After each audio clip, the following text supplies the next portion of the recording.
चलिए आज हम लोग का है पॉइंट नंबर 5 महाजनपद का उदय। महाजनपद का उदय। सबसे पहला क्वेश्चन आता है कि महाजनपद का उदय किस काल में हुआ था या किस शताब्दी में हुआ था? 6ठी शताब्दी में। किस? हाँ, ईसापुर में ही बोल रहा है। किसमें? 6ठी शताब्दी ईसापुर में। अब महाजनपद की संख्या 16। महाजनपद की संख्या 16। महाजनपद की चर्चा किस बुक में मिलता है? एगो अंगुत्तर निकाय में मिलता है, एगो भगवती सूत्र मिलता है। अंगुत्तर निकाय में मिलता है, एगो भगवती सूत्र में मिलता है, ठीक ना। एक होता है अंगुत्तर निकाय, होता है बौद्ध धर्म से संबंधित है। भगवती सूत्र जो है जैन धर्म से संबंधित है, ठीक ना। सबसे क्या बोलते हैं उसको? सबसे बड़ा महाजनपद मगध, सबसे छोटा अस्मक, सबसे छोटा, सबसे बड़ा, सबसे छोटा, सबसे बड़ी क्या शक्तिशाली भी बोलेंगे तो मगधे कर सकते हैं। सबसे शक्तिशाली महाजनपद मगध और सबसे छोटा अस्मक। दक्षिण भारत का मात्र एक जो है कोची है महाजनपद, कौन सा? अस्मक। अंक की राजधानी मगध के गिरिब्रज या राजगिरी। गिरिब्रज या मगध की राजधानी गिरिब्रज या काशी के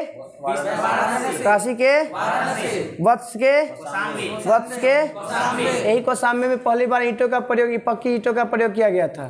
कौशाम्बी में पहली बार पक्की ईंटों का प्रयोग कहाँ किया गया था? कौशाम्बी में। कौशाम्बी कहाँ पड़ता है? यूपी में। कहाँ पे? यूपी में। वत्स हो गया, वत्स की राजधानी कौशाम्बी।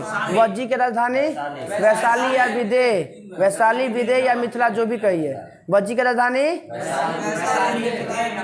वैशाली विदेह या मिथिला, वैशाली विदेह या वज्जी की राजधानी वैशाली विदेह या मिथिला। कौशल की राजधानी श्रावस्ती, कौशल की राजधानी। और कौशल की राजधानी श्रावस्ती में सबसे ज्यादा क्या हुआ था? उपदेश। महात्मा बुद्ध सबसे ज्यादा बार उपदेश कहाँ दिए थे? कौशल में। अब पहली बार कहाँ दिए थे? सारनाथ में। कहाँ दिए थे? सारनाथ में। पहली बार सारनाथ और सर्वाधिक बार किसकी राजधानी है? कौशल की राजधानी। किसकी राजधानी?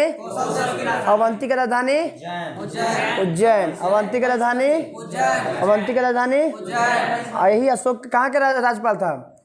अवंती का। कहाँ का राजा था? राज्यपाल था। क्या था? राज्यपाल।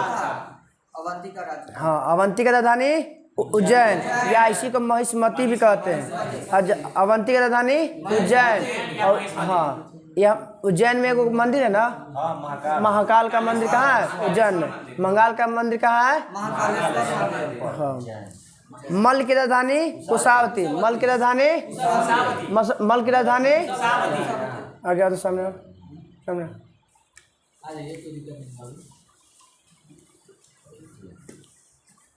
मल की राजधानी कुशावती। मल की राजधानी पंचाल की राजधानी अहिच्छत्र। पंचाल की राजधानी अहिच्छत्र। चेदी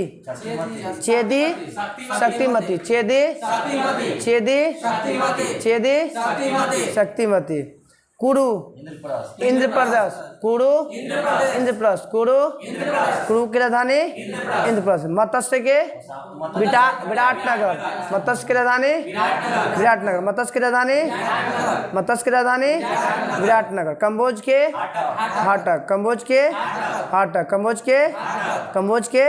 हाटक। सूरसेन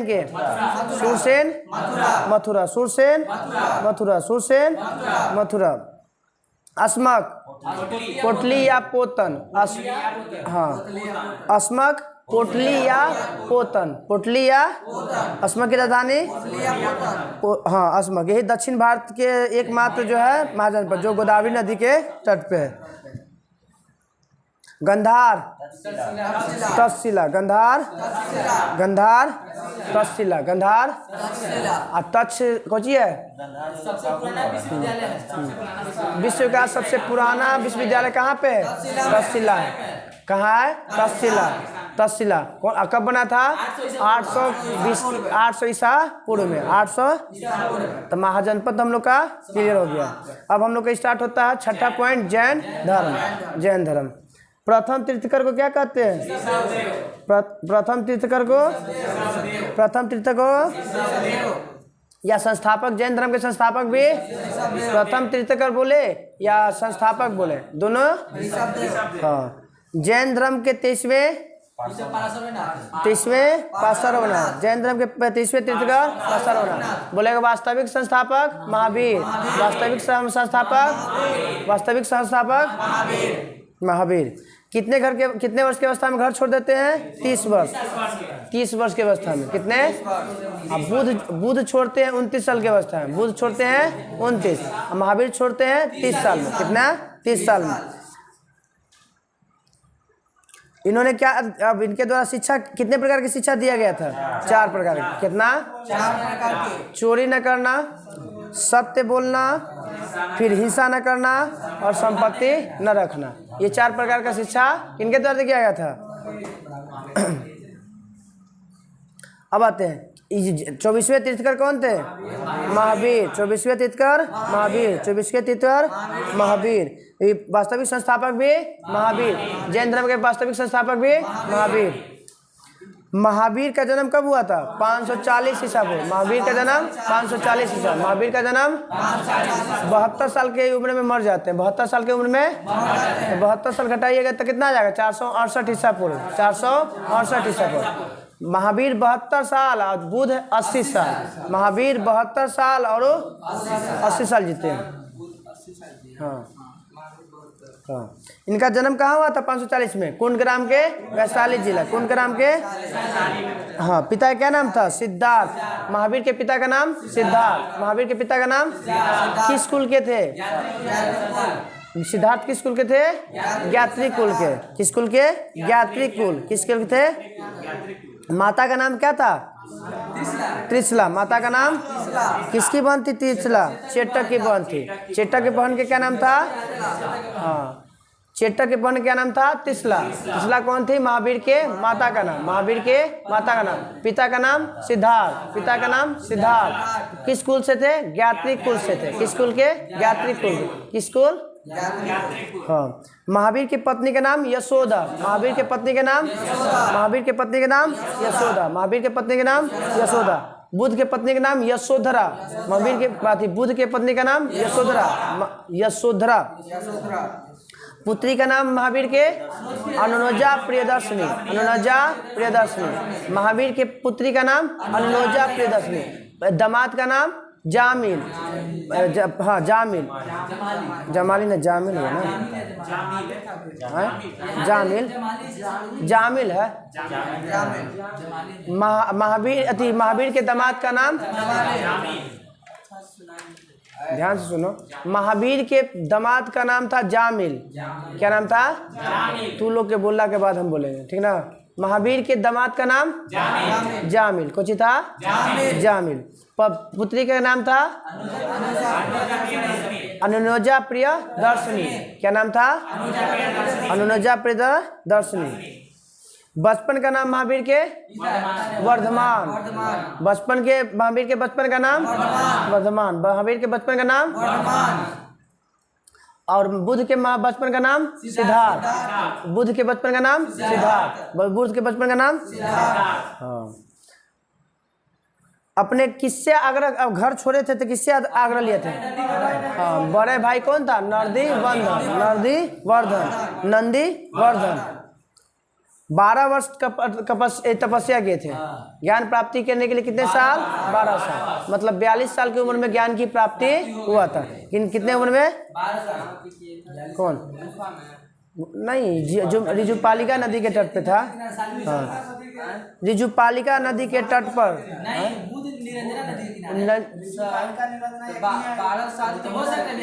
फल्गु और निरंजना एक है। फल्गु और निरंजना रिजुपालिका नदी के तट पे किए हैं। हो सकता है 12 साल तक। हाँ, 12 साल। निरंजना फल्गु एक है। 6 साल बुद्ध भगवान, लेकिन उनके बारे में नहीं जाना। राव कोई तपस्या हुआ तो कोई खाना पीना खा के तो बस लीन हो गए भगवान बाबू का। चलो आ गए थे। जय ज्ञान की प्राप्ति हो 12 साल में। तो रिजुपालिका नदी के तट पे साल वृक्ष के नीचे ज्ञान की प्राप्ति हुआ था किनको? महावीर को। कितने साल के बाद? 12 साल के बाद। कितने साल के बाद? 12 साल। हाँ, बुध वाला 6 साल, बुध वाला 6 साल, मगर कहीं कहीं पे उसमें भी चेंज कर दिया, 6 महीना स्टार्ट करके लगता है कि 6 महीना करके दे। हाँ, कुछ दे ले उसमें भी। तो आगे थे तो महावीर कितने साल की उम्र में ज्ञान की प्राप्ति होता है? 42 साल। कितने वर्ष तक तपस्या करते हैं? 12 साल। कहाँ करते हैं? रिजुपालिका नदी के तट पे। कहाँ? साल वृक्ष के नीचे, साल वृक्ष के। हाँ, और जब उनको ज्ञान की प्राप्ति हुआ तो क्या क्या कहला है? 3 कहला है। क्या चाहे 3 शब्द कहते हैं? जीन, अहर्थ और निग्रंथ। जीन, अहर्थ, निग्रंथ। जीन, अहर्थ, निग्रंथ। जीन का मतलब होता है विजेता, जीन का मतलब होता है। निग्रंथ का मतलब होता है बंधनहीन, निग्रंथ का मतलब होता है। जीन का मतलब विजेता और निग्रंथ का मतलब होता है बंधनहीन। और हर्थ का मतलब होता है पूजनीय। क्या होता है? पूजनीय। क्या होता है? तो ज्ञान की प्राप्ति होने के बाद उनको क्या क्या नाम से पुकारा गया? हाँ, जीन, अहर्थ और निग्रंथ। निग्रंथ। जीन का मतलब विजेता, जीन का मतलब अहर्थ का मतलब पूजनीय, अहर्थ का मतलब और निग्रंथ का मतलब बंधनहीन। बंधनहीन। हाँ, कोई बंधन उस पर नहीं। यही इसी में तो है कि जब चलते हैं लोग ना महावेदी वाला, तब बाहर के चलते हैं और नंगे रहते हैं लोग, ठीक ना? नंगे रहता है जैन। नहीं सर, इसी में रहता है। श्वेतांबर दिगंबर इसी में ना, जैन में ना, इसी में 2 भाग बढ़ जाते हैं आगे। हाँ, आगे जाके 2 भाग बढ़। वही 300 ईस्वी में अकाल पड़ता है ना, तो वही को चल जाता है दक्षिण भारत है, कोई यहाँ पर। हाँ, चल जाएगा थे। महावीर ने जो भांति ज्ञान की जो ज्ञान दिए थे वो किस भाषा में दिए? अर्ध मार्ग दी, अर्ध मार्ग दिया। इसी को एक और नाम जानते हैं? प्राकृत। क्या कहते हैं? प्राकृत। महावीर के अनुयायियों को क्या कहा जाता है? निग्रंथ। क्या कहा जाता है? मतलब बंधनहीन, बंधन से हीन मतलब बंधन मुक्त। महावीर का जो अपना प्रथम दामाद प्रथम अनुयायी अपने दामादों को बना दिए थे। तो महावीर के प्रथम अनुयायी कौन था? अनुयायी का मतलब होता है पूजा करने वाला। अनुयायी का मतलब होता है तो हम जिस भगवान की पूजा करेंगे हम उन भगवान के क्या हो जाए? बन जाएंगे अनुयायी। क्या हो जाएंगे? अनुयायी। अनुयायी का मतलब होता है जिसका मानने वाला। हाँ, तो महावीर के प्रथम अनुयायी कौन थे? जामिल। कौन था? जामिल। हाँ, दामाद था। अनिनोजा प्रियदर्शनी का पति था। आगे आते प्रथम बताना। भिक्षुनी किसे बनाया गया था? चंपा को। किसे बनाया गया था? प्रथम जैन भिक्षुनी किसे बनाया गया था? चंपा को। किसे? कितने गंधर्व में बांटा गया था? 11 को। कितने गंधर्व में? 11। कितने गंधर्व में? एक अकेला गंधर्व कौन था जो महावीर की मृत्यु के बाद भी क्या थे? हाँ, आर्य सुधर्मा। आर्य सुधर्मा। आर्य। हाँ, और जो जैन धर्म का प्रथम थेरा या मुख्य उपदेशक भी हुआ था। तो बोला गया कि जैन धर्म के प्रथम उपदेशक कौन सा? आर्य सुधर्मा। आर्य सुधर्मा। जैन धर्म का प्रथम थेरा या मुख्य उपदेशक कौन था? आर्य सुधर्मा। जैन धर्म के भिक्षुनी संघ का प्रधान किसे बनाया था? चंदना को। जैन धर्म के भिक्षुनी संघ का प्रधान किसे बनाया था?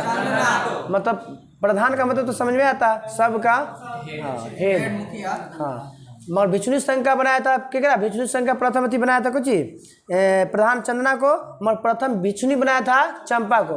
प्रथम भिक्षुनी बनाया चंदना को और प्रथम भिक्षुनी संघ का प्रधान बनाया चंदना को। चंपा और चंदना। चंपा और चंपा जो थी क्या थी? भिक्षा मांगने वाली थी पहला, और उसका प्रधान बना दिया चंदना को। अब इसके कुछ 24 तीर्थकर में कुछ नाम दिया हुआ उसका थी। हाँ, केवा कौन है और उनका प्रतीक चिन्ह भी दिया हुआ। ये पूछता जैन धर्म प्रथम तीर्थकर थे इनका प्रतीक चिन्ह था सांप। ऋषभदेव के प्रतीक चिन्ह सांप। ऋषभदेव के प्रतीक चिन्ह सांप। अजितनाथ के हाथी। अजितनाथ के प्रतीक चिन्ह हाथी। अजितनाथ के केवे थे दूसरे। केवे थे तीसरे थे संभव। तीसरे थे संभव। तीसरे थे संभव का प्रतीक चिन्ह घोड़ा। संभव का प्रतीक चिन्ह घोड़ा। संभव का प्रतीक चिन्ह घोड़ा। संपासर्व सप्तम सातवां थे। संपासर्व सातवां। और संपासर्व का प्रतीक चिन्ह स्वास्तिक। संपासर्व का स्वास्तिक। स्वास्तिक का उपयोग कौन करता था? हिटलर। कौन किया था? हिटलर। सबसे पहले उसमें ना सर हाँ सिंधु सभ्यता में। हाँ संपासर्व केवे थी गुरु थे? सातवां। और संपासर्व का प्रतीक चिन्ह घोड़ा। घोड़ा घोड़ा सॉरी स्वास्तिक। हाँ संभव का घोड़ा था। संभव का घोड़ा था। हाँ संपासर्व के गुरु थे सातवें। प्रतीक चिन्ह स्वास्तिक। प्रतीक चिन्ह स्वास्तिक। 16वां का नाम था स से 16वां स से शांति। 16वां गुरु कौन थे? शांति। 16वां गुरु कौन थे? शांति। 16वां गुरु इसका था हिरण। प्रतीक चिन्ह शांति के प्रतीक चिन्ह। हाँ शांति के प्रतीक चिन्ह हिरण। शांति के प्रतीक चिन्ह केवे गुरु थे? 16वें। केवे गुरु थे? औरनाथ 18। औरनाथ 18वें गुरु। औरनाथ 18वें गुरु। औरनाथ इसका चिन्ह था मीन। क्या नाम था? औरनाथ के प्रतीक चिन्ह मीन। औरनाथ के प्रतीक चिन्ह मीन। औरनाथ के प्रतीक चिन्ह नामी थे। क्या थे? नामी। नामी क्या थे? 21वें गुरु थे। नामी केवें गुरु थे? 21वें। नामी केवें गुरु थे? इसके प्रतीक चिन्ह नीलकमल। नामी नीलकमल। नामी नीलकमल। नामी नीलकमल। नामी के प्रतीक चिन्ह नामी के प्रतीक चिन्ह केवे थे? 21वें। केवे थे? अरिस्टनेमी 22वें। अरिस्टनेमी 22वें। अरिस्टनेमी इसके थे संघ। क्या था? संघ। अरिस्टनेमी के प्रतीक चिन्ह संघ। अरिस्टनेमी के प्रतीक चिन्ह संघ। 23वें तो पासर्व हो गए। इनका था सांप। 23वें के पासर्व। 23वें गुरु पासर्व। पासर्वनाथ। यही पासर्वनाथ का मिलता है वहाँ पे झारखंड में थी पहाड़ी पर। इनके विवाद हुआ था। इसको वहाँ पे कुछ पर्यटक स्थल बनाने जा रहा था तो वहाँ पे जैन धर्म वाला विरोध किया था। हाँ पारसनाथ है ना? पारसनाथ की वो तो वहीं पे है। पारसनाथ की पहाड़ी झारखंड में, लेकिन वो पहाड़वा का दूसरा बोला पासर्वनाथ ओकरे नाम पर वो रखा गया पारसनाथ शायद। तो देखिए पासर्वनाथ केवे थे? 23वें। प्रतीक चिन्ह सांप। प्रतीक चिन्ह बचा 24वें कौन? महावीर। 24वें महावीर। 24वें महावीर के सिंह। महावीर के एक बार और जल्दी रिपीट कर। ऋषभदेव के सांप। ऋषभदेव के केवे गुरु? प्रथम। केवे गुरु? अजितनाथ द्वितीय। अजितनाथ दूसरे गुरु। अजितनाथ दूसरे गुरु। अजितनाथ दूसरे गुरु। क्या था? हाथी। अजितनाथ का प्रतीक चिन्ह हाथी। अजितनाथ के हाथी। तीसरा कौन थे? संभव। तीसरा थे संभव। तीसरा थे संभव। घोड़ा। प्रतीक चिन्ह घोड़ा। संभव का प्रतीक चिन्ह घोड़ा। संभव का प्रतीक चिन्ह सातवां आते हैं। सातवां कौन था? संपासर। सातवां संपासर। सातवां संपासर। सातवां प्रतीक चिन्ह स्वास्तिक। प्रतीक चिन्ह स्वास्तिक। प्रतीक चिन्ह स्वास्तिक। प्रतीक चिन्ह 16वां शांति। 16वां शांति। 16वें गुरु शांति। 16वें गुरु शांति। क्या था? हिरण। हाँ सम्मेद सिख। हाँ से बोलो। 16वां शांति और इनके प्रतीक चिन्ह हिरण। प्रतीक चिन्ह 18वां औरनाथ। 18वां औरनाथ। 18वां औरनाथ। 18वें गुरु औरनाथ। 18वें गुरु इसका मीन। प्रतीक चिन्ह मीन। प्रतीक चिन्ह नामी 21वें। नामी 21वें। नामी और प्रतीक चिन्ह नीलकमल। प्रतीक चिन्ह नीलकमल। उसके बाद 22वें अरिस्टनेमी 22वें। अरिस्टनेमी 22वें। अरिस्टनेमी 22वें। शंख। प्रतीक चिन्ह शंख। प्रतीक चिन्ह शंख। पासर्वनाथ 23वें। पासर्वनाथ 23वें। पासर्वनाथ इनके प्रतीक चिन्ह क्या था? सांप। प्रतीक चिन्ह क्या था? सांप। 24वें महावीर। 24वें महावीर। 24वें इनका प्रतीक चिन्ह सिंह। हाँ 2 तीर्थकर ऐसे थे जिनका नाम ऋग्वेद मिलता है। ऋषभदेव और अष्टनेमी का, ऋषभदेव और, तो वैसे दो जैन गुरु के नाम बताइए जिनका नाम ऋग्वेद में मिलता है। तो अष्टनेमी और ऋषभदेव, अष्टनेमी और माने पहला और 22वां, पहला और 22वें गुरु का चर्चा मिलता है ऋग्वेद में। और कृष्ण के निकटतम संबंधी माना जाता है अष्टनेमी को। कृष्ण अष्टनेमी किसके संबंधी माना जाते हैं? भगवान कृष्ण को माना गया कि वो निकटतम संबंधी थे, मतलब उनको नजदीक से जानता था। ऋषभदेव पहलका और 22वां, पहलका और 22वां की चर्चा। ऋग्वेद में किसकी चर्चा मिलता है? तो पहला और 22वां का, पहला ऋषभदेव और 22वां अष्टनेमी। 300 ईसा पूर्व पहले मगध में 12 साल का अकाल आता, भीषण अकाल। 12 वर्ष तक अकाल पड़ गया था, मतलब पानी उनी कुछ नहीं हुआ। अब समझिए 12 साल यही है। हाँ, अब 5 साल में तो जिसके कारण भद्रबाहु ने अपने शिष्य को लिया और चल गए कर्नाटक। कहाँ पे? तो कर्नाटक कौन सा भाग गया था भाई? तो भद्रबाहु गए थे। कौन गए थे? भद्रबाहु गए थे। कौन गए थे? कहाँ गए थे? कर्नाटक। कहाँ गए थे? कुछ अनुयायियों को लेकर स्थूल भद्र यहीं पर मगध में ही रुक गए। कौन? तो मगध में रुके स्थूल भद्र, मगध में रुके स्थूल भद्र, और कर्नाटक चले गए भद्रबाहु, कर्नाटक चले गए। इन्हीं के बीच में क्या हुआ? 2 भाग में बट गया जैन धर्म। एक श्वेतांबर, एक दिगंबर। श्वेतांबर, 100 से श्वेतांबर और 100 से स्थूलभद्र, 100 से स्थूलभद्र। हाँ, स्थूलभद्र, श्वेतांबर और स्थूलभद्र। श्वेतांबर मानने वाले के कौन से गुरु थे? स्थूलभद्र। या स्थूलभद्र को मानने वाले क्या कहते हैं? श्वेतांबर। और श्वेतांबर मतलब श्वेत वस्त्र धारण करने वाला, श्वेत वस्त्र धारण करने वाला। और दिगंबर हो गए भद्रबाहु, दिगंबर हो गए भद्रबाहु, दिगंबर हो गए। अब भद्रबाहु कौन सा पुस्तक लिखा है? कल्पसूत्र। कौन सा लिखा है? कल्पसूत्र। कल्पसूत्र की रचना भद्रबाहु, कल्पसूत्र की रचना। और ये गुरु थे चंद्रगुप्त मौर्य के भी, अति धार्मिक रूप से चंद्रगुप्त मौर्य के भी, ये भद्रबाहु। जैन धर्म की शिक्षा किसे लिए थे? भद्रबाहु से। जैन चंद्रगुप्त मौर्य किससे शिक्षा लेते? जैन धर्म के भद्रबाहु से। तो भद्रबाहु के मानने वाले को क्या कहते हैं? दिगंबर। क्या कहते हैं? दिगंबर। और दिगंबर का मतलब होता है जो नंगे रहता है। क्या कहते हैं? नंगे रहते हैं।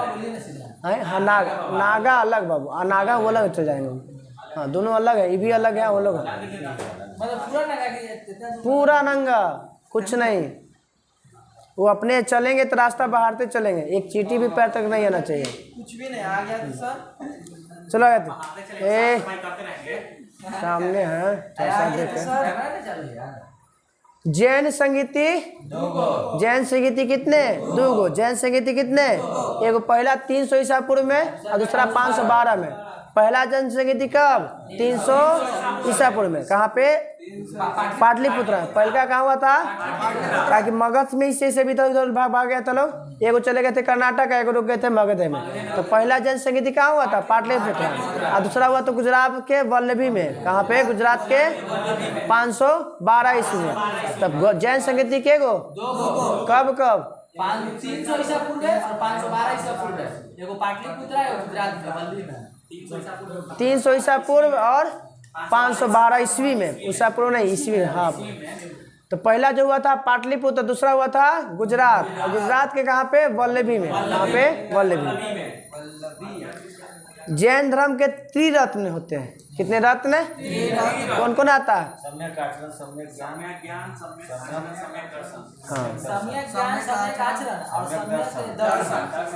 दर्शन ज्ञान आचरण, दर्शन ज्ञान आचरण, दर्शन ज्ञान आचरण। ये क्या था? जैन धर्म के 3 रत्न कहलाते हैं। 3 रत्न, दर्शन ज्ञान आचरण, दर्शन ज्ञान और आचरण। त्रिरत्न के अनुसार कितने महावक्रों का पालन करना अनिवार्य था? 5।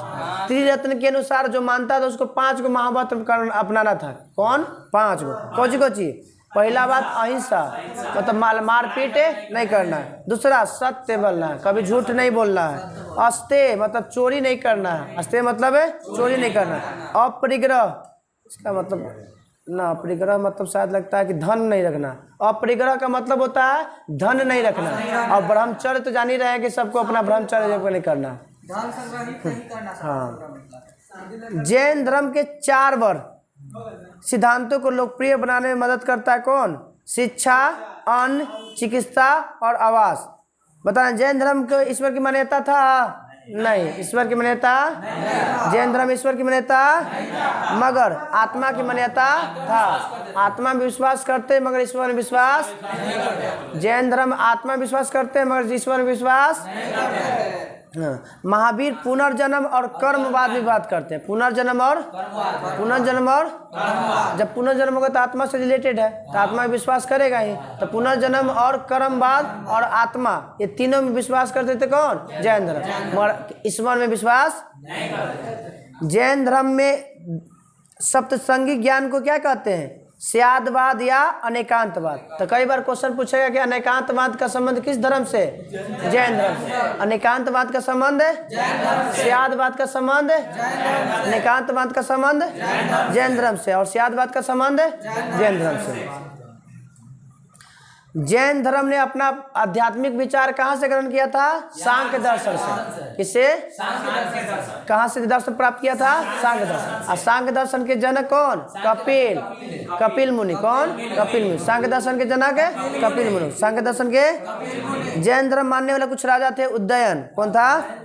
जो क्या किया था? पाटलिपुत्रा की स्थापना किया था। पाटलिपुत्रा की स्थापना कौन किया था? उदयन।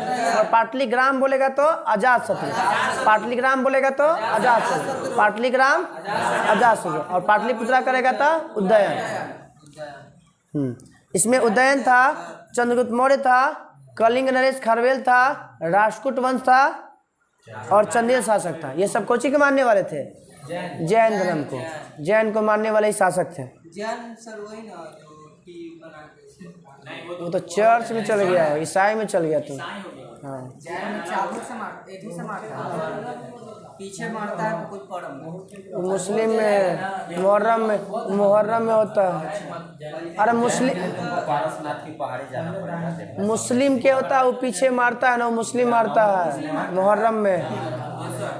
नहीं धारे हो कैसे? हाँ, मुस्लिम में मुहर्रम में जो मुहर्रमा होता है, तौजिया निकलता है ना, उसी समय लड़ाई लड़ता है अपने पर।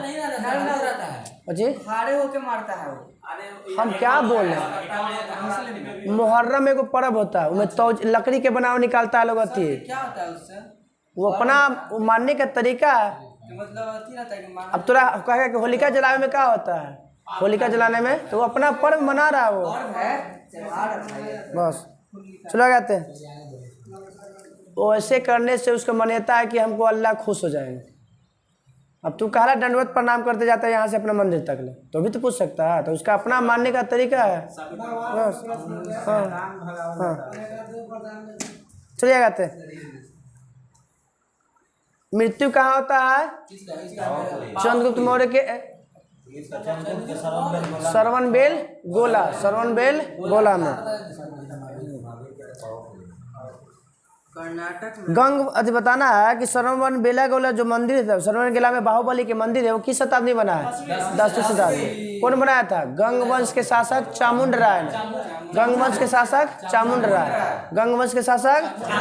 बाहुबली की मूर्ति कब बनी है? 10वीं शताब्दी में। कौन बनाया था? कहाँ पे? मैसूर में है। कर्नाटक के मैसूर में मिलता है। कहाँ पे? हाँ, इसी को बाहुबली की मूर्ति बोली या गोमतेश्वर की मूर्ति, एक के बात। गोमतेश्वर की मूर्ति का प्रतिमा किस मुद्रा में है भाई? तो कायोत्सर्ग मुद्रा में। कायोत्सर्ग मुद्रा में।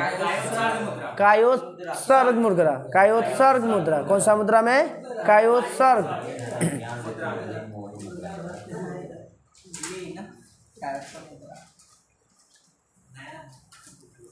खजुराहो में जैन मंदिर का निर्माण चंदेल शासक। खजुराहो में जैन मंदिर का निर्माण चंदेल शासक। खजुराहो में किसने किया था? कौन मंदिर? जैन मंदिर। कौन सा मंदिर? किसने किया था? चंदेल शासक। मध्योत्तर युग में जैन धर्म का प्रसिद्ध केंद्र कौन सा था? मथुरा। जैन धर्म का प्रसिद्ध केंद्र मथुरा। और प्रथम मूर्ति बनाया गया था महावीर बुद्ध का कौन सा? मथुरा कला में। कौन सा? पहला मूर्ति बनाया गया था सर्वाधिक गंधार कला में। हाँ, सर्वाधिक मूर्ति प्रथम मूर्ति बुद्ध का मथुरा कला और सर्वाधिक गंधार कला। जैन धर्म की अति जीवनी किसमें मिलता है? कल्प सूत्र में। जैन धर्म की जीवनी किसमें मिलता है? कल्प सूत्र के लेखक भद्रबाहु। कल्प सूत्र के लेखक कितने वर्ष की अवस्था में मृत्यु जाती तो बता दिए हैं? 72 वर्ष की अवस्था में। कितने? कब? 468 ईस्वी में। कहाँ पे? राजगीर के पावापुरी। राजगीर के पावापुरी में ये मर जाते हैं भाई। राज प्रसाद खाते हैं, प्रसाद वसाद मिलता है, मर जाते हैं। हाँ, मल राजा शिष्टिपाल के राज प्रसाद में महावीर स्वामी का निर्माण हो जाता है। बौद्ध तो था नहीं पूछना। तो कल का हम लोग हो गया बौद्ध धर्म पूरा निकाला।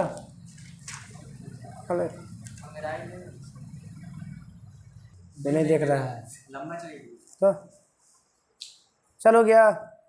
चलिए, जो हमको पढ़ना क्या? ज्वालामुखी और भूकंप। ज्वालामुखी और पृथ्वी का सुरक्षा कवच किसे कहा जाता है? एकरो कहते हैं। हाँ, सुरक्षा वाल्व का या कवच का। जैसे वो तो वायुमंडल के आधार पर जाइएगा तब, और पृथ्वी के आधार पे वो भी वॉल्व कहिए। वॉल्व का मतलब कुछ होता है बाहरी घेरा। वॉल्व का मतलब होता है कुछ घेरा, और कुछ होता है हम जाए देखिए। तू कही था ओजोन परत। ओजोन परत के अनुसार तो कही था। ऑप्शन में कुछ जो रहेगा उसे बोलिएगा। कवच का मतलब होता है बाहरी से। वॉल्व का मतलब क्या होता है? वाल्व का मतलब है वो घेरा हो गया। चलिएगा तो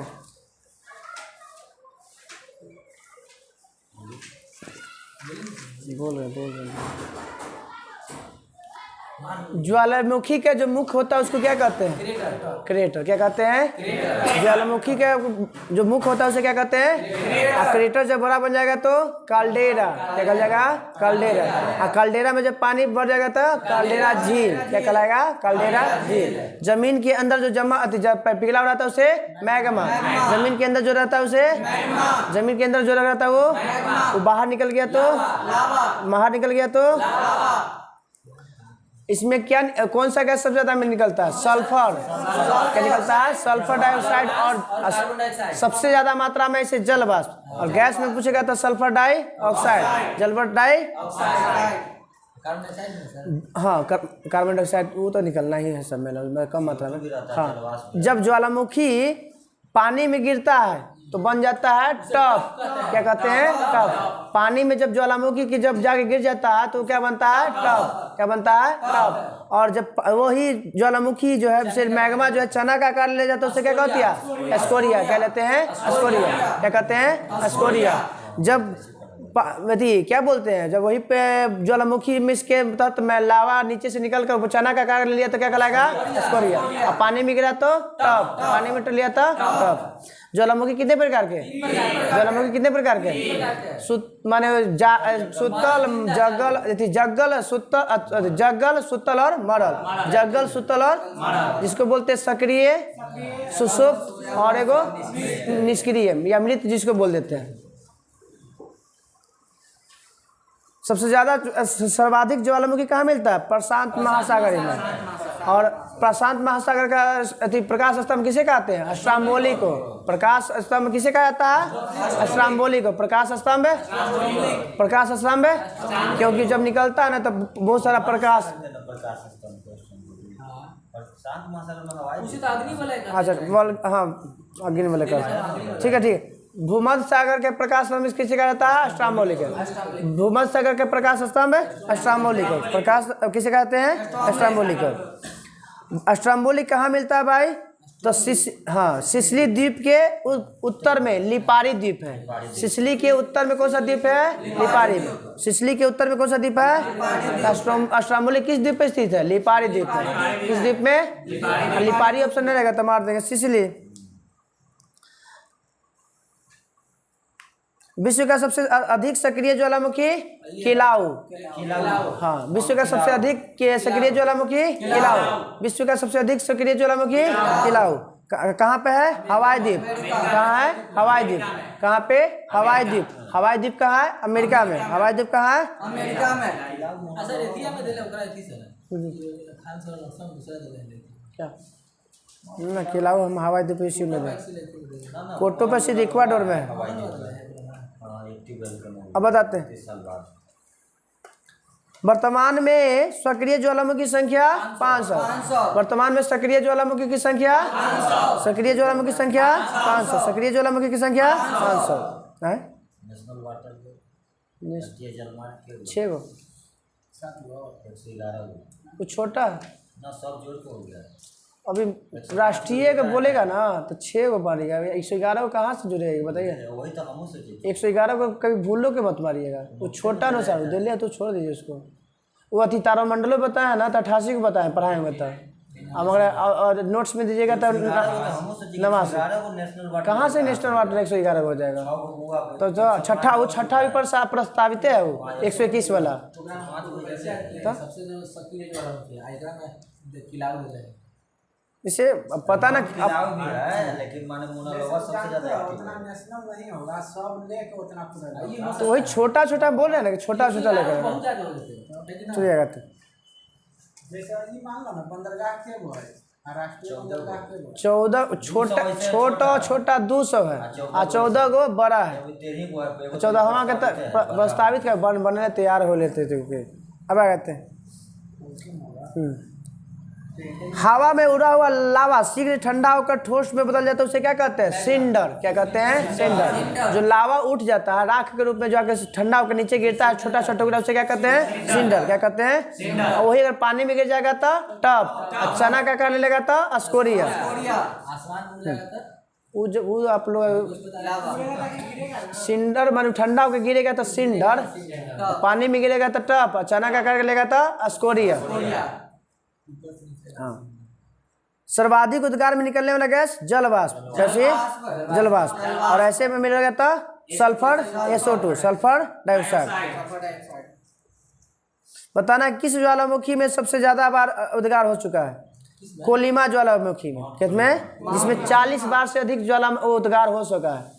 कौन सा कोलिमा? कोलिमा कहाँ स्थित है भाई? मैक्सिको में। कोलिमा कहाँ पे है? मैक्सिको में। कोलिमा ज्वालामुखी मैक्सिको में। जो कोलिमा ज्वालामुखी कितना बार उद्गार हो चुका है इसमें? 40 बार। कितनी बार? 40 बार। हाँ। स्ट्रोम्बोलिस लिपारी द्वीप। स्ट्रोम्बोली भूमध्य सागर का प्रकाश स्तंभ स्ट्रोम्बोली को।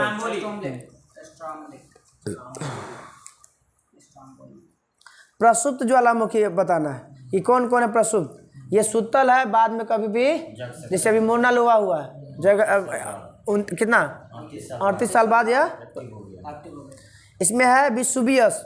विसुवियस कहाँ है? भूमध्य सागर। विसुवियस इटली में कह गए भूमध्य सागर में। विसुवियस इटली इटली में। विसुवियस ज्वालामुखी कैसा है? सुतल। कैसा है? ये प्रसुप्त बोलिए या सुतल कहिए, बाद में जाग भी सकता है। तो विसुवियस कहाँ है? इटली में। विसुवियस कहाँ है? उसके बाद Krakatoa Indonesia. Krakatoa Fujiyama Japan. Fujiyama Mayon Philippines. तो ये सब कैसा है? प्रसुप्त ज्वालामुखी। प्रसुप्त। Vesuvius Italy. Krakatoa Mayon Philippines. उसके बाद Fujiyama Japan. Vesuvius Italy. Krakatoa Indonesia. Mayon Philippines. ये कैसा है? प्रसुप्त है। प्रसुप्त ज्वालामुखी कैसा है? अब आते हैं शांत। वैसा जो समझिए कि ये कभी भी उद्गार नहीं हो सकता। हाँ, ईरान में याद रखना है 2 गो। ईरान में को सुल्तान और देवमन। को सुल्तान देवमन। ईरान में कहाँ कौन कौन? को सुल्तान, देश बोलिएगा आप लोग। को सुल्तान और देवमन। को सुल्तान और देवमन ईरान में। को सुल्तान और देवमन ईरान में। को सुल्तान और देवमन। उसके बाद है पोपा म्यांमार। पोपा म्यांमार। पोपा Myanmar. Popa Popa Kilimanjaro Africa. Kilimanjaro Africa. Kilimanjaro Africa. Kilimanjaro Chimborazo दक्षिण अफ्रीका। चिम्बराजो चिम्बराजो दक्षिण अफ्रीका। चिम्बराजो दक्षिण अफ्रीका। तब बताना है किलिमंजारो कैसा है? प्रसुप्त अति मरल है। कैसा है? किलिमंजारो मरल है। पोपा मरल है। पोपा चिम्बराजो मरल है। चिम्बराजो मरल है। चिम्बराजो देवमन मरल है। देवमन को सुल्तान मरल है। को सुल्तान और देवमन ईरान। के सुल्तान और देवमन। को सुल्तान और देवमन। पोपा पोपा म्यांमार। पोपा किलिमंजारो अफ्रीका तंजानिया में।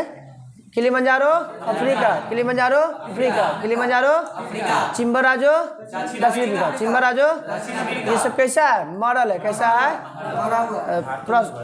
हाँ मरल ही है। नारकोंडम क्या है? नारकोंडम। और सक्रिय है बैरन। सक्रिय है बैरन। भारत का सक्रिय ज्वालामुखी कहाँ है? अंडमान निकोबार। कहाँ पे? अंडमान निकोबार में। कहाँ पे?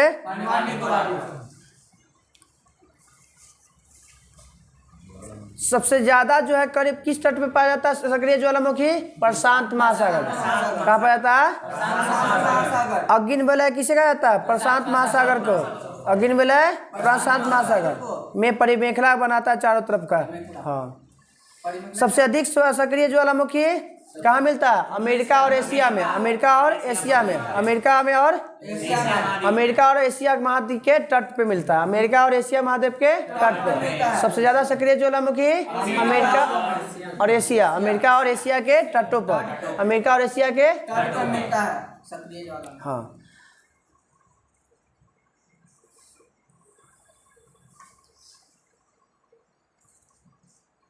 गेसर क्या है? गेसर पानी जो निकलता है ना, और पानी फुहारा के तहत पे ऊपर में जाके ठंडा हो जाता है, उसी को हम लोग बोलते हैं ग्लेशियर। तो ज्वाला मैग्मा के अलावा भी कभी कभी क्या निकलता है? पानी। क्या निकलता है? पानी। उसी जब वही ठंडा हो जाता है तो क्या होता है? ग्लेशियर कहलाता है। क्या कहलाता है? क्या कहलाता है? ग्लेशियर। अब विश्व का सबसे बड़ा ग्लेशियर कौन है? Old faithful glacier. यह यूएसओ के स्टोन पार्क में है। इसमें प्रत्येक मिनट निकलते रहता है पानी। प्रत्येक मिनट क्या निकलता है? हाँ, यूएसए का है old faithful glacier. Old faithful glacier. Old faithful glacier कहाँ है भाई? यूएसए में। कहाँ पे? प्रति मिनट क्या होते रहता है? पानी निकलते रहता है। हाँ, धुआंरे ज्वालामुखी के अंतिम प्रक्रिया को क्या कहते हैं? धुआंरे। ज्वालामुखी के अंतिम प्रक्रिया को मतलब धुआं निकल रहा। धुआं निकला इसका मतलब वो कह रहा है कि अब खत्म होने वाला। तो जो हाँ लावा के बाद जो है, हाँ पहले लावा रहेगा तो चल रहा है प्रोसेस, और धीरे धीरे क्या हो जाएगा? खत्म हो जाएगा। और खत्म होने के बाद क्या निकलेगा? धीरे धीरे धुआं निकलेगा। नीचे तो एक मात्रा में होगा ना, हो पानी हम निकाल रहे हैं नीचे से, तो भूमिगत जिसको बोलते हैं ओकरो तो लिमिट मात्रा है, तब ना लेरवा घट जाता है। तो कहता है कि हमारा सूख गया चापाकल, तो होते को लिमिट मात्रा में होगा क्षेत्र में, तो वो कितना एक क्षेत्र में है, क्षेत्रों में सब निकल जाएगा तो कुछ नहीं निकलेगा, बाद में धुएं नहीं निकलेगा। तो वही ज्वालामुखी की अंतिम प्रक्रिया को क्या कहते हैं? धुआंरे। क्या कहते हैं? धुआंरे। क्या कहते हैं? धुआंरे। इससे निकलता है गैस। बताना कि सबसे बड़ा धुआंरा कौन सा बनाता है? अलास्का के कटमाई पर्वत के हजारों धुआंरों की घाटी कहते हैं। हजारों धुआंरों की घाटी कहाँ मिलता है? अलास्का में। कहाँ पे? अलास्का कहाँ है? यूएसए में। और कौन सा पर्वत संबंधित है? कटमाई पर्वत। कौन सा पर्वत है? कौन सा पर्वत है? कटमाई पर्वत। हजार धुआंरों की घाटी कटमाई पर्वत को कहते हैं। हजार धुआंरों की घाटी, हजार धुआंरों की घाटी, हजार धुआंरों की घाटी कटम कहते हैं। हजार धुआंरों का प्रदेश अलास्का को ना। वही अलास्का। अलास्का में कटमई पर्वत पूछा तो हुआ, नहीं तो ईरान का को सुल्तान धुआरा व न्यूजीलैंड के प्लेंटी की घाटी में स्थित व्हाइट द्वीप का धुआरा भी प्रसिद्ध है। तो दो जगह और याद रखना है, एक ईरान के को सुल्तान में और ईरान के याद रखना है कहाँ पे, तो खाड़ी का नाम है, सॉरी ईरान न्यूजीलैंड के, हाँ न्यूजीलैंड के खाड़ी का नाम है प्लेनेटी खाड़ी। तभी पूछ सकता है कि प्लेनेटी की खाड़ी कहाँ है, न्यूजीलैंड। प्लेनेटी की खाड़ी न्यूजीलैंड, प्लेनेटी की खाड़ी कहाँ स्थित है, न्यूजीलैंड, प्लेनेटी की खाड़ी। और इसी में क्या कौन सा द्वीप मिलता है, व्हाइट द्वीप। तो व्हाइट द्वीप किस द्वीप में, न्यूजीलैंड। व्हाइट द्वीप व्हाइट द्वीप न्यूजीलैंड, व्हाइट द्वीप व्हाइट द्वीप यहीं पे क्या मिलता है, धुआरों की घाटी मिलता है। धुआरों की घाटी समझ में आ रहा है कि धुआं निकलते रहे, क्या निकलता का, हाँ अलास्का पर्वत। हाँ अलास्का में कटमई पर्वत, अलास्का में स्थित कटमई पर्वत जो सबसे विश्व का माने सबसे बड़ा है। हाँ विश्व का सबसे ऊंचा ज्वालामुखी पर्वत कोटोपैसी, विश्व का सबसे ऊंचा ज्वालामुखी पर्वत कोटोपैसी। विश्व का ऊंचा बोलेगा ज्वालामुखी पर्वत कोटोपैसी, और सक्रिय ज्वालामुखी बोलेगा सबसे ऊंचा तो इक्वाडोर। कौन सा, विश्व के सबसे ऊंचाई पर स्थित सक्रिय ज्वालामुखी ओजस डेल सलाडो। विश्व का सबसे ऊंचाई पर स्थित सक्रिय ज्वालामुखी ओजस डेल सलाडो, ओजस डेल सलाडो किस पर्वत में श्रृंखला में जुड़ा हुआ है, एंडीज पर्वत। किससे जुड़ा हुआ है, एंडीज पर्वत। और किस देश की सीमा पर है, अर्जेंटीना और चिली के देश के सीमा पर, अर्जेंटीना और चिली, अर्जेंटीना और चिली, अर्जेंटीना और चिली। विश्व के सबसे ऊंचाई पर स्थित सक्रिय ज्वालामुखी ओजस डेल सलाडो, ओजस डेल सलाडो क्या है भाई, तो विश्व के सर्वाधिक ऊंचा पर स्थित सक्रिय ज्वालामुखी।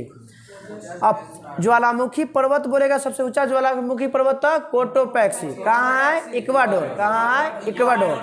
लंबाई दिया हुआ 19,613 फीट, 19,613 फीट किसका, कोटोपैक्सी का, किसका।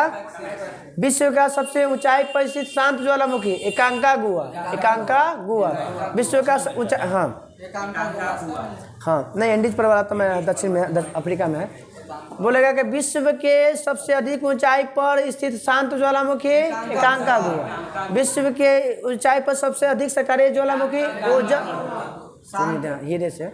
शांत बोलेंगे तो एकांकागुआ, सक्रिय बोलेंगे तो ओडस डेल सलाडो, और पर्वत बोलेंगे तब इक्वाडोर में कोटोपैक्सी, कोटोपैक्सी बोलेंगे। विश्व में सर्वाधिक ऊंचाई पर स्थित ज्वालामुखी पर्वत तो इक्वाडोर में स्थित है कोटोपैक्सी, इक्वाडोर में स्थित है। मगर सर्वाधिक ऊंचाई पर स्थित सक्रिय ज्वालामुखी तो ओजस डेल सलाडो, ओजस डेल सलाडो, ओजस डेल सलाडो। जिस और सब बोलेंगे सबसे ऊंचाई पर स्थित शांत ज्वालामुखी तो एकांकागुआ, शांत बोलेंगे तो सर्वाधिक ऊंचाई पर स्थित शांत ज्वालामुखी, सर्वाधिक सक्रिय ज्वालामुखी ओजस डेल सलाडो, ओजस डेल। मगर बोलेगा पर्वत बोलेगा तो बताएंगे कोटोपैक्सी इक्वाडोर जिसकी ऊंचाई 19,613, 19,613। भूकंप है ना, दोनों नीचे वाला एंडीज पर्वत दोनों है ना। अब है भूकंप। भूकंप के अध्ययन को क्या कहते हैं, भूकंप के अध्ययन को, भूकंप के अध्ययन को। भूकंप जिस ग्राफ पे मापते हैं तो उसको क्या कहते हैं, सिस्मोग्राफ, सिस्मोग्राफ, सिस्मोग्राफ। जिस पर बनता है रेखा उसको क्या कहते हैं, ग्राफ। मापता और अध्ययन को क्या कहते हैं, सिस्मोलॉजी। भूकंप वो तो मापने का आती है यंत्र है ना, जो तीव्रता मापता है ना उसको बोलते हैं रिएक्टर। 3 गो स्केल है, हाँ 3 गो स्केल है, रीचर है, रिएक्टर है और एक और कुछ है, रोसीफेरल है, रोसीफेरल, मर्केली है और रिएक्टर है। तो अब आते हैं ज्वालामुखी। भूकंप में कितने तरंग निकलते हैं, 3। भूकंप में कितने तरंग, भूकंप में कितने तरंग, पी तरंग, एस तरंग और एल तरंग। पी तरंग, एस तरंग और पी को प्राथमिक तरंग, द्वितीय तरंग किसको, सेकेंडरी तरंग कहते हैं, एस को। और एल तरंग बोल क्या नाम है, HD लव, HD लव। कहा कि HD लव नाम का एक आदमी था, वही खोज किया था इसलिए अपने नाम पर रख दिया HD लव, अपने नाम रख दिया। हाँ। सबसे तेज गति किसका, प्राइमरी तरंग का पी तरंग जिसका गति होता है 8 किलोमीटर पर सेकेंड, 8 किलोमीटर। एस तरंग, हाँ, और एस की गति कितना है 4 किलोमीटर पर सेकेंड, 4 किलोमीटर। एस की गति 400 किलोमीटर, 4 किलोमीटर प्रति सेकेंड। और एल की तरंग 1.5 से 3 किलोमीटर पर सेकेंड। पहला की प्रकृति अनुप्रस्थ, पहला की प्रकृति पहला सॉरी हाँ पहला अनुदैर्घ्य, सॉरी हाँ पहला अनुदैर्घ्य, पहला और अंतिम दोनों अनुदैर्घ्य है, पहला और अंतिम दोनों अनुदैर्घ्य। अनुप्रस्थ है इस तरह, अनुप्रस्थ है इस तरह, अनुप्रस्थ है इस तरह। पहला और तीसरा अनुदैर्घ्य, पहला और तीसरा अनुदैर्घ्य, और इस तरंग को अनुप्रस्थ तरंग भी कहते हैं। तो सबसे पहले पृथ्वी पर कौन पहुंचेगा पी तरंग, सबसे बाद में एल तरंग, सबसे बाद में जो पहले पहुंचेगा वो कम विनाशकारी, जो सबसे पहले पहुंचेगा वो, और जो लेट से पहुंचेगा वो ज्यादा विनाशकारी। तो सबसे ज्यादा विनाशकारी तरंग एल तरंग, सबसे ज्यादा विनाशकारी तरंग, और सबसे कम विनाशकारी तरंग पी तरंग, सबसे कम। हाँ, अरे एक आया हिला के चल गया तब निकल गया, एगो के दोम दिया, एगो पेड़ में आया ट्रैक्टर धक्का मार दिया तो कुछ आम गिरेगा ना, एगो आया हिला रहा है। हाँ तो वो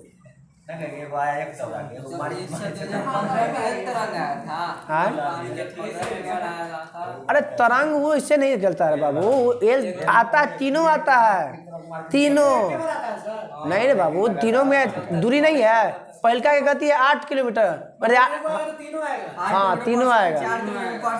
और पिछलका जो लास्ट वाला अगर रह गया धीरे जाना ना तो ज्यादा विनाशकारी कर देगा, मार के मुंह फुला देगा। आ गया थे हो गया। वही का आया एक तरह को मार के निकल गया। केवल धरातल के पास से गुजरेगा एल तरंग, सर्वा जी हाँ, केवल धरातल के पास से गुजरेगा एल तरंग, धरातल के पास से गुजरेगा हाँ।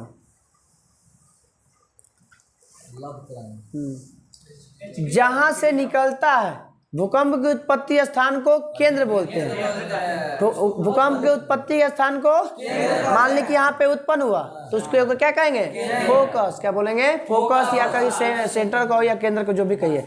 और यह ई वाला पहुंचा वहाँ पे परत पे, और वहाँ पे इसके सामने जो पहला स्थान प्राप्त होगा उसे बोलते हैं अधिकेंद्र। क्या बोलते हैं अधिकेंद्र, जिसको बोलते हैं इंग्लिश में इपी सेंटर। क्या बोलते हैं उत्पत्ति के स्थान को फोकस या केंद्र बोलो या जो भी कहो, और इसका जहाँ पहली बार अनुभव होता है उस स्थान को बोलते हैं हम लोग EP centre, EP centre, EP centre या अधिकेंद्र। उत्पत्ति स्थान को केंद्र, उत्पत्ति के स्थान को, और अनुभव पहली बार जहाँ होगा वो अधिकेंद्र, क्या कहलाएगा अधिकेंद्र। हो गया हाँ। तो जहाँ उत्पत्ति होगा वहाँ पे तो जितना नजदीक होगा उतना ही ज्यादा क्षति होगा।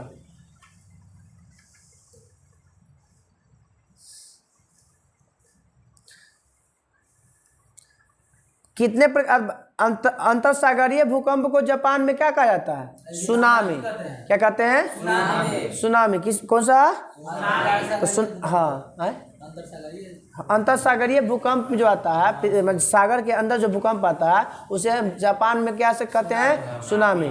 और सुनामी सु शब्द से बना, क्या बना है सु शब्द, और किस भाषा से जापानी भाषा से। हाँ भूकंप की तीव्रता मापने के लिए कितना स्केल होते हैं 3। कितने स्केल 3। कितने रोसीफेरल, मर्केली और रिएक्टर। रोसीफेरल, मर्केली और रिएक्टर। रिएक्टर की खोज किया था चार्ल्स रिएक्टर ने। चार्ल्स रिएक्टर ने 1935 में 1935 में चार्ल्स रिएक्टर की खोज किसने किया था चार्ल्स रिएक्टर ने। रिएक्टर के लिए खोज कब किया था और खोज किया और अपने नाम में रख दिया। चार्ल्स रिएक्टर है वही हो गया रिएक्टर। रोसीफेरल, मर्केली और रिएक्टर स्केल। मर्केली क्या कहलाती है जो मिलता है 1 से 12 तक, रेंज जो है 1 से, और एक मिलता है रिएक्टर के मिलता है 9 तक कितना तक 1 से।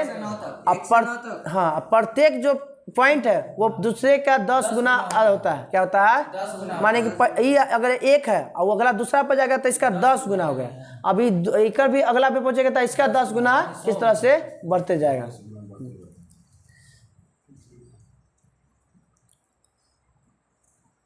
अब हम लोग अगला दिन हमको पढ़ना विभिन्न स्थलाकृति स्थलाकृति कहाँ तक? उसको देखने से बाटले होगा कौन कौन है वायुमंडल जलमंडल भिन्न भिन्न कारकों द्वारा स्थलाकृति स्थलाकृति को कहाँ तक रख दें? भिन्न भिन्न कारकों के यहाँ तक, महाद्वीप से पहले तक, महाद्वीप से पहले तक इसको पढ़ लेगा। हाँ हाँ कहानी, हाँ महाद्वीप से पॉइंट नंबर 6 के महाद्वीप से पहले तक। अब स्पीडी कुछ नहीं, कम लगेगा। अब लोग हम स्पीडी अब सब खत्म कर दो। हाँ स्पीडी के अलग कर दो। कल सर कल तो हो जाएगा ईमान के चलिए माध्यम से पहले ले संडे के जानते क्या कर दीजिए पूरा जो है ना जितना सुना चालू करके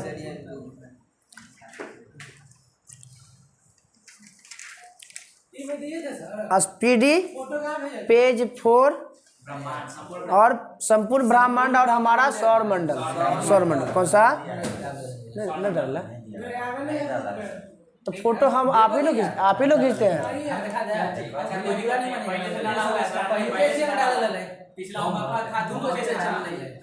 चलिए आगे। ऐसे भी कोई बहुत बार पढ़ल है, इसमें भी याद हो जाएगा। पृथ्वी को घेरने वाले आकाश को क्या कहते हैं? ब्रह्मांड कहते हैं। पृथ्वी को घेरने वाले आकाश को ब्रह्मांड के अध्ययन कॉस्मोलॉजी। ब्रह्मांड के अध्ययन कॉस्मोलॉजी। ब्रह्मांड के अध्ययन एस्ट्रोनॉमी किसका अध्ययन कराता है? एस्ट्रोनॉमी ब्रह्मांड का अध्ययन है नहीं, बाहरी अंतरिक्ष विज्ञान को कहते हैं। देखिए देखना में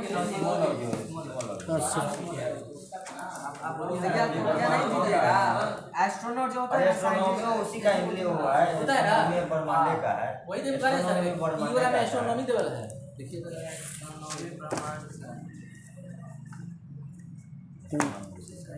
फिजिक्स में, एस्ट्रोनॉमी हम देखें ना शुरू में था आंसर फिजिक्स में होगा बाबू। आंसर वाला में एस्ट्रोनॉमी देवल है, इसीलिए तो हम सब बोले थे ऊपर ही देखना भी सबसे बड़े काम लिखे ले कॉस्मोलॉजी है। लेकिन हो सकता है हिंदी होता है कॉस्मोलॉजी, हो सकता है इंग्लिश में हो सकता है। चलिए तो ब्रह्मांड के अध्ययन को कॉस्मोलॉजी या एस्ट्रोनॉमी, कॉस्मोलॉजी या एस्ट्रोनॉमी, कॉस्मोलॉजी या ब्रह्मांड विस्तार कर रहा है। किसने कहा था? Edwin Hubble. किसने कहा था? फैल रहा है। हाँ ब्रह्मांड विस्तार कर रहा मतलब फैल रहा है। किसने कहा था?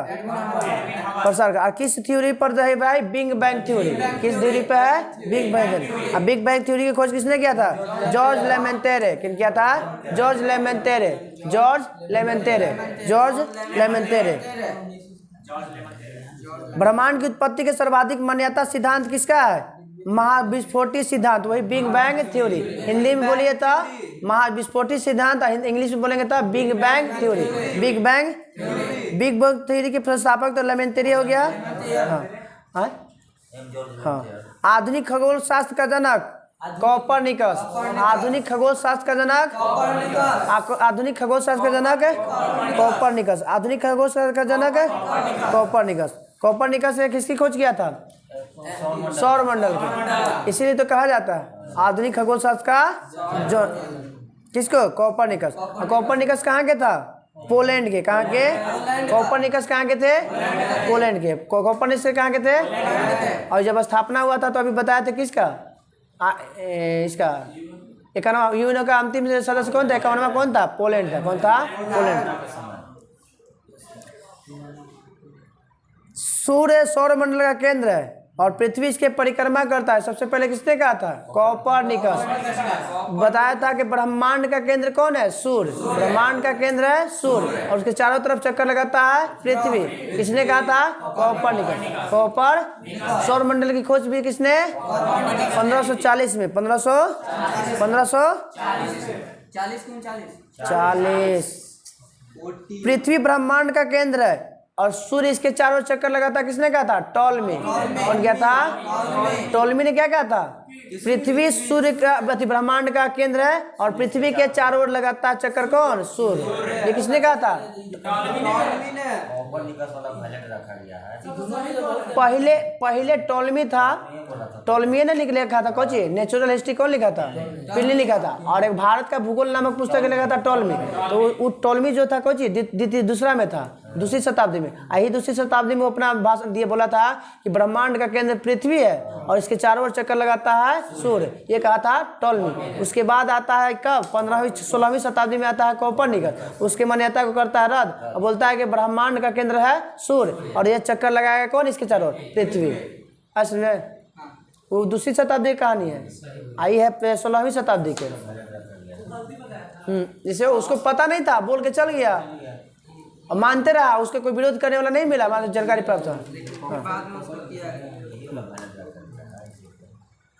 ग्रहों की गति की खोज केपलर, ग्रहों की गति की खोज केपलर कहाँ के थे, जर्मनी के। जर्मनी कहाँ के थे, केपलर कहाँ के, कहाँ के। और केपलर ने ग्रहों की गति किया था 1600 में। कब किया था, कब किया था, सौरमंडल के 1540।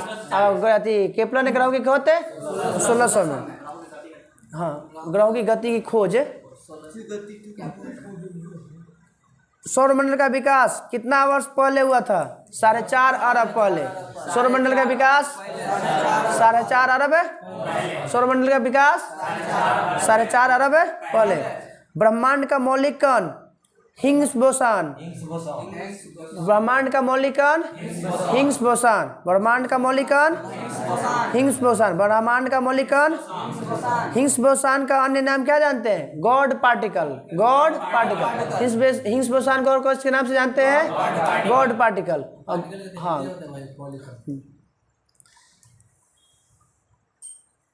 ब्रह्मांड की आयु 13 बिलियन वर्ष, 13 बिलियन वर्ष, बिलियन बिलियन। हाँ, ब्रह्मांड की आयु 13 बिलियन वर्ष, ब्रह्मांड की आयु। और पृथ्वी की आयु 5 अरब वर्ष, 5 अरब वर्ष, 5 बिलियन बोलो या 5 अरब। हाँ, आधा तो पहले पूरा बताया गया था 10, जिसका में आधा चल गया है, अब बचा हुआ है 5। तो ब्रह्मांड का बोलेगा तो 13 बिलियन वर्ष, ब्रह्मांड का बोलेगा तो। और पृथ्वी की आयु बोलेगा तो 5 अरब, 5 अरब। 10 था, 10 में से आधा खत्म हो गया, बचा हुआ है। और 5 में से और ऑप्शन में न रहे 5 है तो पॉइंट में देगा तो 4.8 या 4.5 मारना पड़ेगा। क्वेश्चन ऐसे है कि ब्रह्मांड में पृथ्वी का कितना है, ऑप्शन के अनुसार चलेगा। 5 अरब नहीं, दोनों रहेगा तो कम वाला मारेंगे। 5 है नहीं, 5 से कम वाला, 5 वाला जो नजदीक में रहना। 5 10 दोनों रहेगा। कौन 5 और 10 दोनों, तो 5 मारेंगे। 5 मारेंगे, 5 अरब 10 तो पार है, ठीक है ना। ब्रह्मांड की आयु 13 बिलियन वर्ष, ब्रह्मांड का व्यास, 13 बिलियन, ब्रह्मांड का व्यास 10 के पावर 8, ब्रह्मांड का व्यास प्रकाश वर्ष। किसमें है, दूरी मापने की सबसे बड़ी इकाई पारसेक, दूरी मापने की सबसे बड़ी इकाई पारसेक, दूरी मापने की सबसे बड़ी इकाई। 1 प्रकाश वर्ष बराबर कितना वर्ष, 3.26 प्रकाश वर्ष। 1 पारसेक बराबर कितना वर्ष, 3.26 प्रकाश वर्ष। 1 पारसेक बराबर कितना किलोमीटर, 3.26 से 10 के पावर 15 किलोमीटर। 1 पारसेक बराबर होता है 3 नहीं है, बोलिए दूरी बराबर बता रहे वो वाला प्रकाश वर्ष में होता है वो अलग। ये पारसेक बराबर 1 प्रकाश बराबर होता है 3.08 गुने 10 के पावर नहीं, अरे 15 होता है। हाँ 15 15 होता है, हम कल ही पढ़े हैं। नहीं पढ़ा 15 16 नहीं होता है। नहीं, हाँ सर, 3.26 प्रकाश वर्ष होता है, वो वाला होता है 1 प्रकाश वर्ष बराबर। 3 अच्छा उसमें भी होता है, 15 नहीं होता है। मुझे नहीं हुआ। अच्छा देखिए आपको दिखा 3.08 गुने 10 के पावर 16 मीटर है, ये नहीं था तो हम तो बोलते ही ये एगो प्रकाश वर्ष से पूछेगा तो 3.26 प्रकाश वर्ष है, या 3.08 गुने 10 के पावर 16 मीटर है। 1 किलोमीटर में बदलेंगे तो कुछ करेंगे 15 हो जाती, नहीं 13 हो जाएगा। बता रहा है तो इसीलिए तो है, तब बोल रहे कौन हम क्या दिया 3 प्रकाश वर्ष। 10 के पावर 16 बोले ना सर। ये तो कि 1 प्रकाश वर्ष बराबर कितना किलोमीटर बोलेगा तब 9.46। हम प्रकाश पारसेक बराबर पूछ रहे हैं, वही तो बोले थे दोनों होता है। वही तो बोल रहे हैं। वो पारसेक वो प्रकाश वर्ष से पूछेगा तो कितना किलोमीटर, तो 9.46 गुने 10 के पावर। 26 है ना। हाँ प्रकाश वर्ष होगा, लेकिन मीटर में पूछेगा तो 16 होगा। 10 के पावर चलो आगे 10 के पावर 16 मीटर। हाँ खाली 10 के पावर 16 लास्ट में हो जाएगा। अब आते हैं आकाश गंगा क्या है भाई, धूल और गैस बादलों का क्या है मिश्रण है, क्या है मिश्रण है। हमारी आकाश गंगा का नाम क्या है, दुग्ध मेदला। हमारी आकाश गंगा का नाम दुग्ध हाँ इंग्लिश मंदाकिनी गैलेक्सी सब अपना अपना नाम जानता है लोग। हाँ तारा के समूह के कहते हैं सर। हमारी आकाशगंगा का नाम क्या है? दुग्ध मेदला। क्या है? और सौर मंडल या सूर्य जिस आकाशगंगा में रहता है उसे कहते हैं दुग्ध मेदला। सूर्य कहाँ रहता है? इसी दुग्ध मेदला में रहता है। क्या रहता है? दुग्ध मेदला। और आकाशगंगा क्या करती है? स्पाइरल। कैसा? इंग्लिश में स्पाइरल है, इसे हिंदी में स्पर्पिलाकार, सर्पिलाकार, सांप का जैसा इसे। आकाशगंगा क्या करते? स्पाइरल। कैसा? स्पाइरल। कैसा? स्पाइरल। आकाशगंगा के सबसे नजदीक मंदाकिनी देवयानी, सबसे नजदीक मंदाकिनी, सबसे नजदीक मंदाकिनी और नवीनतम डवार्फ, नवीनतम डवार्फ, नवीनतम डवार्फ नवीनतम मंदाकिनी डवार्फ, नवीनतम मंदाकिनी और सबसे नजदीक मंदाकिनी देवयानी, सबसे नजदीक मंदाकिनी देवयानी, सबसे नजदीक मंदाकिनी। इसी को इंग्लिश में कहते हैं एंड्रोमेडा। क्या कहेंगे? देवयानी को इंग्लिश में क्या कहेंगे? एंड्रोमेडा। कभी कभी हिंदी ना दे के इंग्लिश में दे देता है। हाँ, एंड्रोमेडा। मंदाकिनी की खोज सबसे पहले किसने कहा था? गैलीलियो ने। किसने किया था? मंदाकिनी की सबसे पहले खोज किसने किया था? गैलीलियो ने। पिटा जाएगा। निहारिका क्या है? तारा बनने से पहले की प्रोसेस तारों की नर्सरी को निहारिका कहा जाता है। तारों की नर्सरी को क्या कहेंगे? निहारिका। क्या कहेंगे? निहारिका। नंगी आंखों से देखने वाला नेबुला को क्या कहते हैं? ओरियन। क्या कहते हैं? नंगी आंखों से देखने वाला ओरियन को नेबुला को क्या कहते हैं? ओरियन। नंगी आंखों से देखने वाला नेबुला को ओरियन क्या कहते हैं? पल्सर क्या होते हैं? हाँ, तेजी से घूमने वाला न्यूट्रॉन तारा। पल्सर क्या होता है? तेजी से घूमने वाला न्यूट्रॉन तारा। पल्सर क्या होते हैं? तेजी से घूमने वाला न्यूट्रॉन तारा।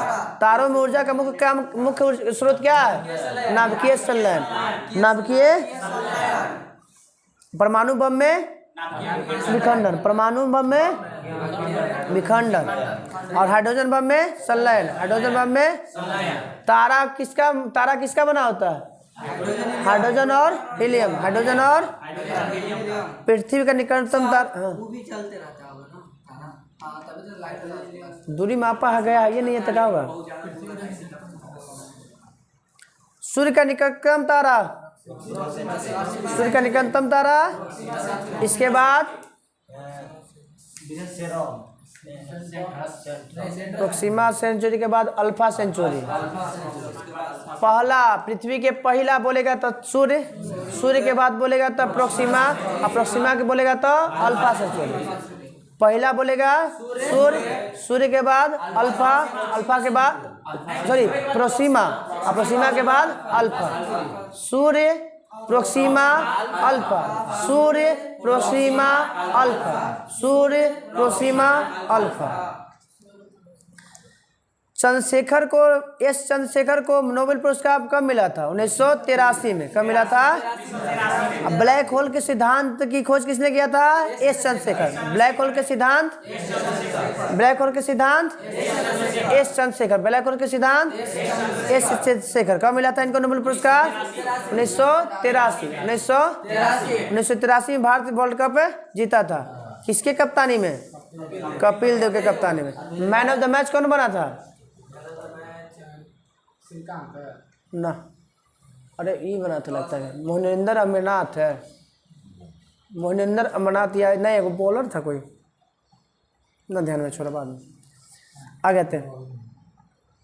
चंद्रशेखर सीमा कितना होता है? 1.44 सूर्य के द्रव्यमान का 1.44 गुना। सूर्य के द्रव्यमान का 1.44 गुना।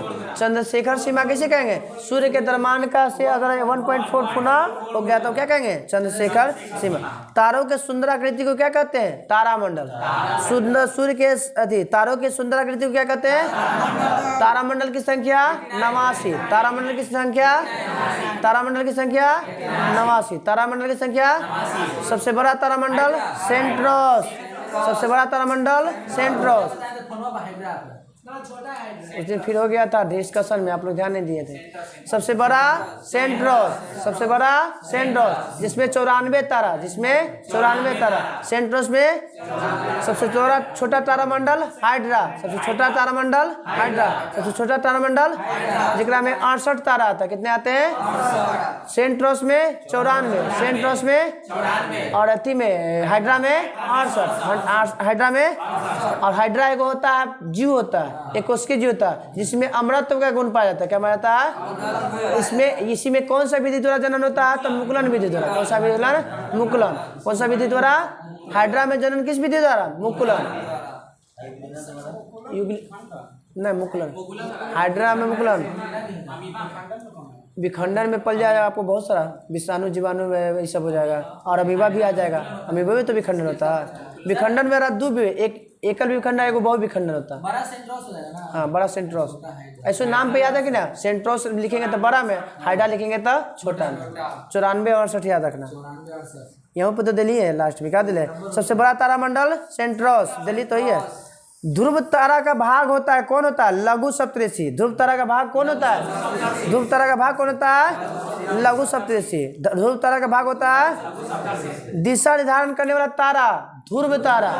उत्तर की ओर इंडिकेट करता है। दिशा को इंडिकेट कौन करता है? दिशा कौन बताता है? ध्रुव तारा। कहाँ किधर मिलेगा? उत्तर दिशा में। किधर मिलेगा? ध्रुव तारा किधर मिलेगा? हाँ, सप्तऋषि मतलब 7 हुआ। हाँ, सप्तऋषि में 7 हुआ। वो ध्रुव न, ध्रुव तारा बोल रहे हैं। हाँ, सप्तऋषि में 7 में। हेली धूमकेतु कितने साल पे? 76 साल। हड़बड़ा के आराम से। हेली धूमकेतु कब किया जाता है? इससे पहले कब दिखा था? 1986 में। कब दिखा था?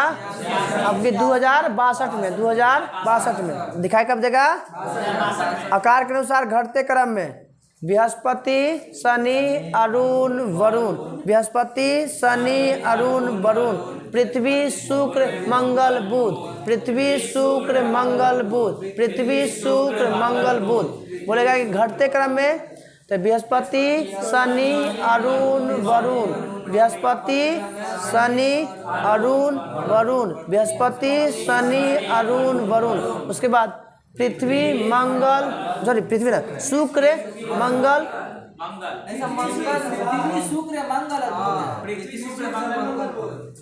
पृथ्वी, शुक्र, मंगल, बुध। पृथ्वी, शुक्र, मंगल, बुध।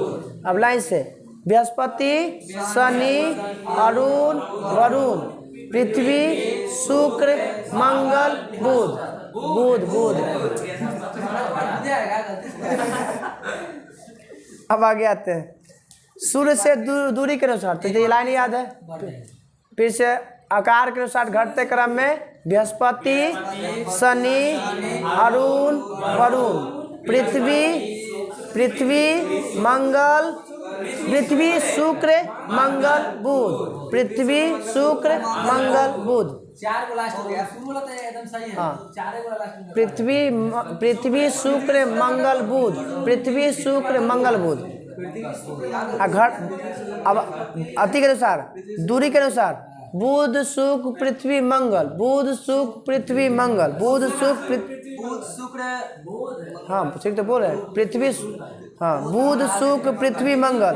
बृहस्पति, शनि, अरुण, वरुण। बृहस्पति, शनि, अरुण, वरुण। तो याद है सबको। जो 4 को है ना, सूर्य के केंद्रीय भाग को क्या कहते हैं? कोर। केंद्र का तापमान 15 MC दिया हुआ। 15 MC दे रहे हैं।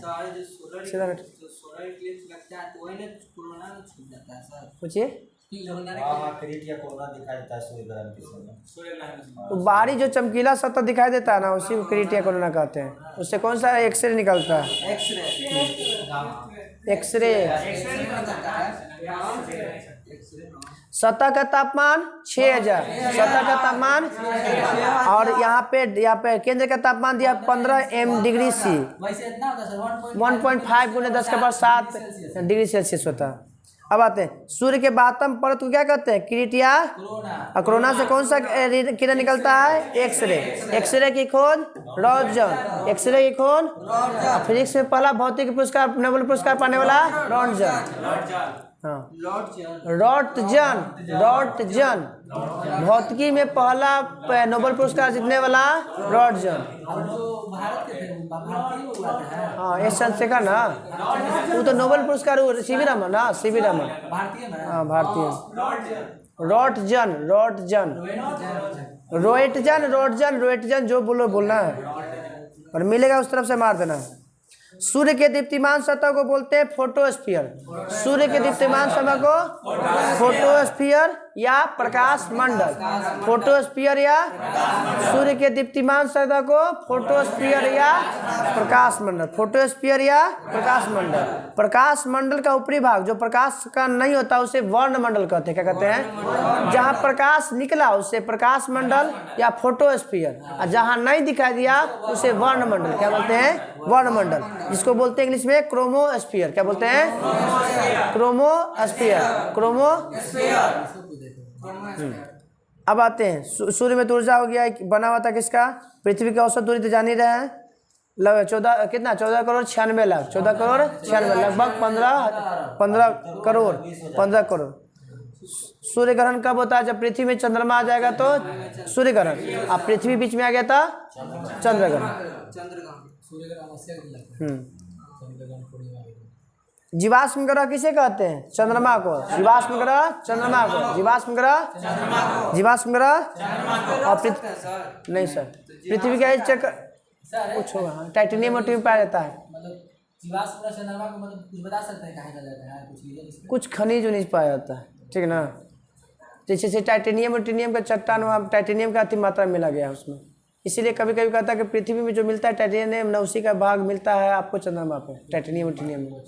हाँ और टाइटेनियम को कहते हैं रणनीतिक धातु। क्या कहते हैं, रणनीतिक धातु। एक चंद्रमा का पृथ्वी का चक्कर लगाने में चंद्रमा का समय 27 दिन 8 घंटा। 27 दिन दिन बोलेगा तो 27.3 दिन, 27.3 दिन, 27.3। अंतरिक्ष को आकाश कैसा दिखता है, काला। अंतरिक्ष को कैसा दिखता है, आकाश नीला किसके कारण, आकाश का रंग नीला प्रकीर्णन के कारण। समुद्र का नीला रंग प्रकीर्णन के कारण। सफेद बादल का सफेद रंग प्रकीर्णन के कारण। सूर्य का रंग लाल प्रकीर्णन के कारण। हाँ ये सब जितना भी है ना सब किसके कारण, प्रकीर्णन के कारण। किसका, सूर्य के उगते समय डूबते समय लाल दिखाई देना प्रकीर्णन। बादल सफेद दिखाई देना प्रकीर्णन। आकाश का रंग नीला दिखाई देना प्रकीर्णन। समुद्र का पानी नीला दिखाई देना प्रकीर्णन। टिमटिमाता वो अपवर्तन कर देता।